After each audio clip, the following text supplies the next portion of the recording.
ડભોઈના વડોદરી ભાગોળ સરદાર પટેલની પ્રતિમા પાસે દર્ભાવતી ડભોઈ ખાતે ડભોઈ નગરપાલિકા વિસ્તારમાં ગેસની પાઇપલાઇનનું ખાતમુહૂર્ત ધારાસભ્ય શૈલેષભાઈ મહેતાના હસ્તે કરવામાં આવ્યું હતું। વડોદરા ગેસ લિમિટેડ, ગેલ ગેસ લિમિટેડ અને વડોદરા મહાનગરપાલિકાની સંયુક્ત કંપની દ્વારા ડભોઈ દર્ભાવતી નગર ખાતે ડભોઈ શહેરની પ્રજાજનો દ્વારા વિધાનસભા ધારાસભ્યશ્રીને શહેરમાં ગેસ પાઇપલાઇન અંગે રજૂઆત કરવાના પગલે આજરોજ ડભોઈ વડોદરી ભાગોળ પાસે ₹14 કરોડના ખર્ચે નવીન ગેસ પાઇપલાઇન નાખી ઘરગથ્થુ ગેસ કનેક્શન આપવાનું કામ અંગે ધારાસભ્ય શ્રી શૈલેષભાઈ મહેતાના હસ્તે ખાતમુહૂર્ત કરવામાં આવ્યું હતું।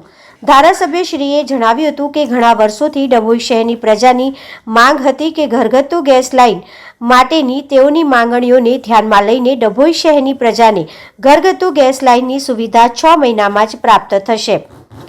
ગેસના બોટલો માટે જે હરિયાદોડી કરવાની જગ્યાએ ઘરે ઘરે ગેસ લાઇન આપવામાં આવશે। શહેરમાં ગેસ લાઇન આવવાની હોવાનું બહેનોમાં જાણ થતાં આનંદની લાગણી જોવા મળી હતી અને ધારાસભ્યશ્રીને અભિનંદન સાથે શુભેચ્છા પાઠવવામાં આવી હતી।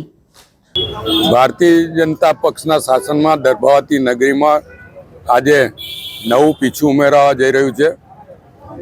વડોદરા ગેસ લિમિટેડ જે ગેલ અને વડોદરા કોર્પોરેશનનું સંયુક્ત સાહસ છે, એના મારફત જે રીતે વર્ષો પહેલાં ડૉક્ટર ઠાકોરભાઈ પટેલ મેયર હતા ત્યારે વડોદરા શહેરમાં પાઇપલાઇન દ્વારા ઘેર ઘેર ગેસ આપવાની પ્રથા શરૂ થઈ હતી, એ જ રીતે આજે દર્ભાવતી નગરીમાં ઘેર ઘેર ગેસ આપવા માટેની કામગીરીની શરૂઆત કરવામાં આવી છે।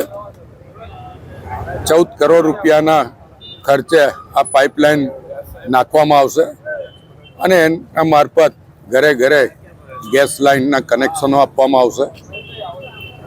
દર્ભાવતી નગરીના નાગરિકોને હું અભિનંદન આપું છું।